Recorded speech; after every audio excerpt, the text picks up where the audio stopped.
Bill Warner, and we run about 9 dump trailers and have a little small wrecker business. Got 3 wreckers in the middle of West Virginia, near Seneca Rocks.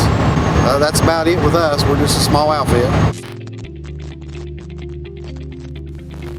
This truck here, it's a 97 379. We built this thing out of 3 or 4 different trucks. I mean, it's came a long ways.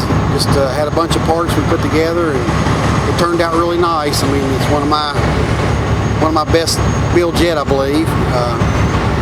The other trucks I brought with me, they've all been built in-house.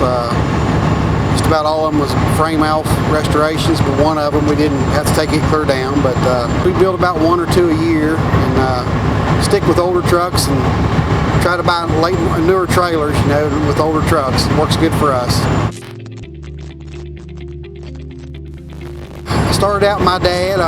He started in 1970, and I rode with him for probably 1,000,000 miles. That's maybe stretching it, but I rode with him a lot.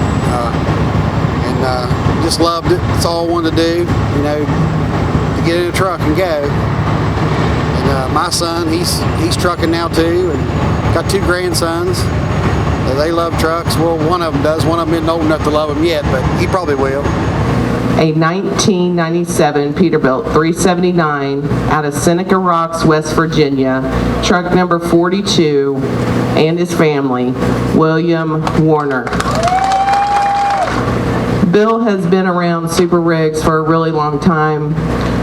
Cody has grown up around here, and it was good to see him out here. But one thing you can always say about the Warner family, the trucks are good and the people are even better.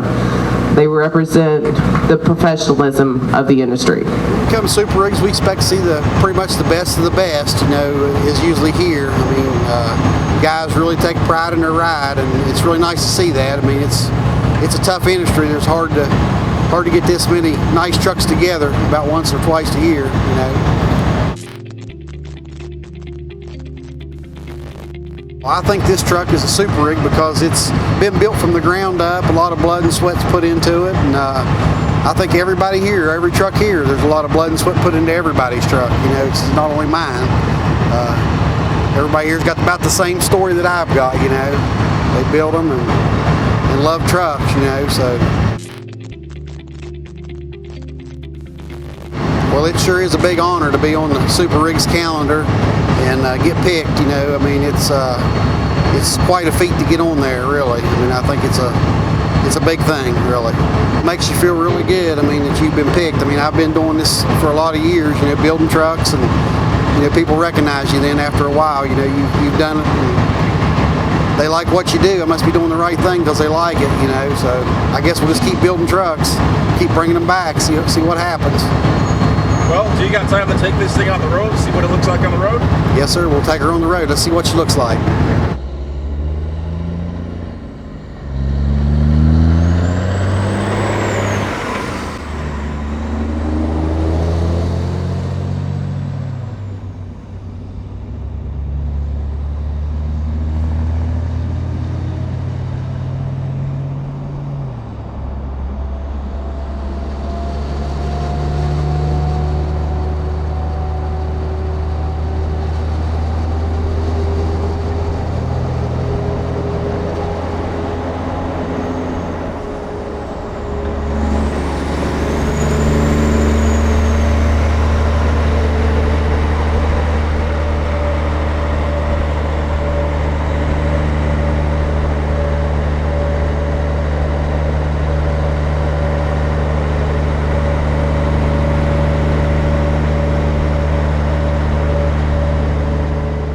I'm going to ask you for some advice. Guys want to switch and get into different, parts of the industry. You know, if a guy wanted to work himself into, working a heavy wrecker or a wrecker at all, what are some of the things that they would need to know and some advice that would allow them to get into the position they want to get? Well, it's a little tough to get into. I mean, it's getting started into it. You know, these wreckers cost so much money is the big thing. You know, you got to have a good bit of money to get started, and then you got to kind of wait on somebody else's misfortune to make a living, which it's kind of tough to do that. And that's true. We don't really think of it that way as a misfortune or a mistake or an accident. Uh, but even if a guy is wanting to be an employee, what would he need to know? What kind of training would he need to get himself? He would probably be ahead to maybe go to one of those rig master classes, and do some training that way, and get some knowledge on how to hook everything the right way, where you don't tear up nothing when you're trying to set something up, stuff like that, and maybe be around somebody for a while that's been into it for a long time, and learn from them, before you get into it.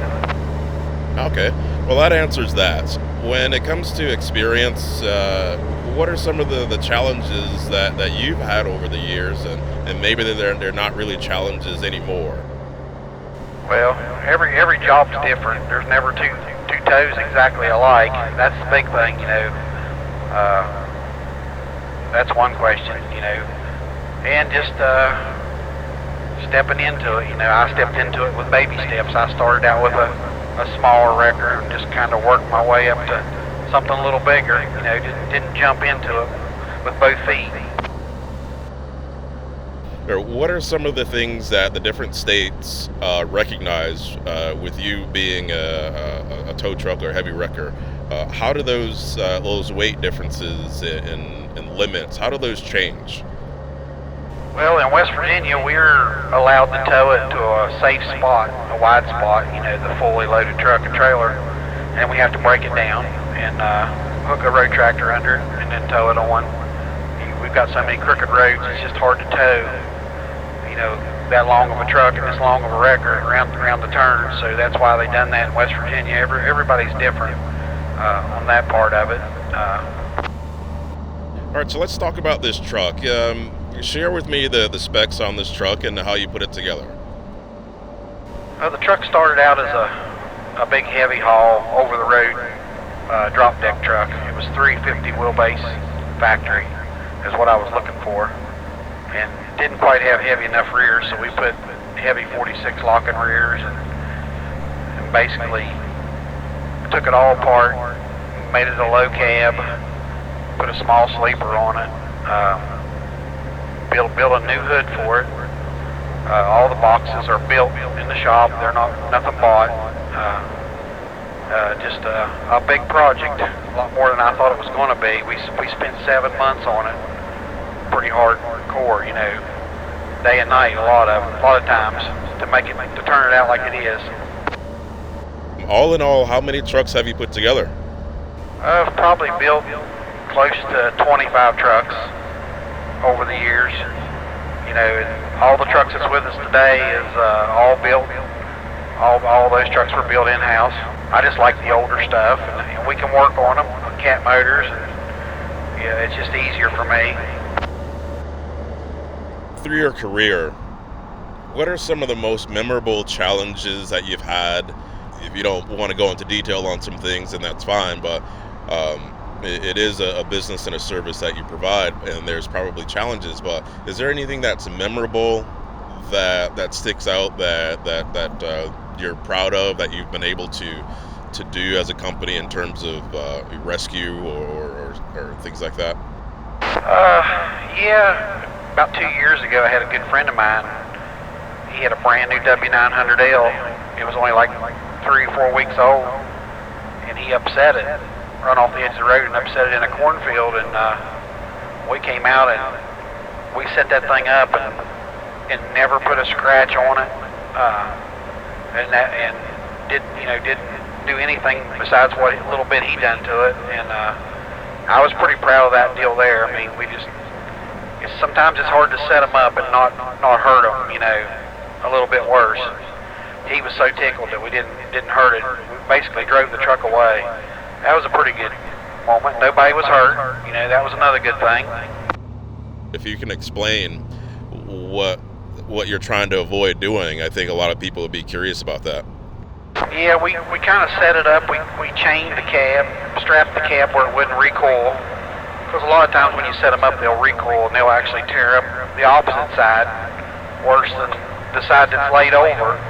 So we strapped everything down, and when we set it up, we caught it, we held it, and as the one wrecker pulled up, the other one was holding it, and then when it got to that point, the other wrecker took over and set it down just perfectly.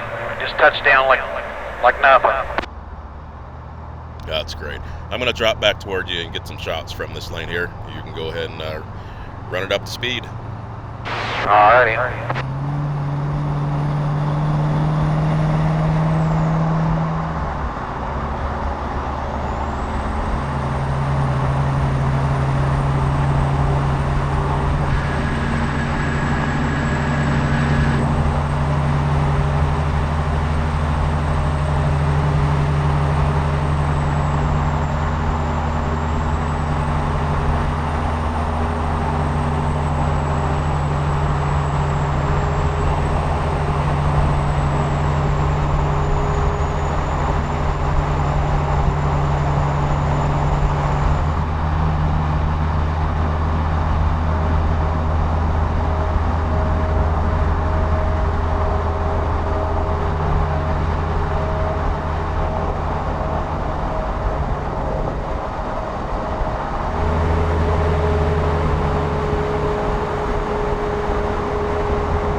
I appreciate you picking me to do this.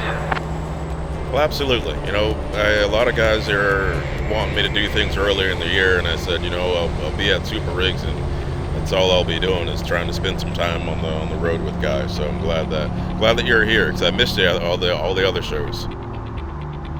Yeah, Louisville, I tell you, that thing was cold, and I think everybody was wanting to go home. Yeah, me included.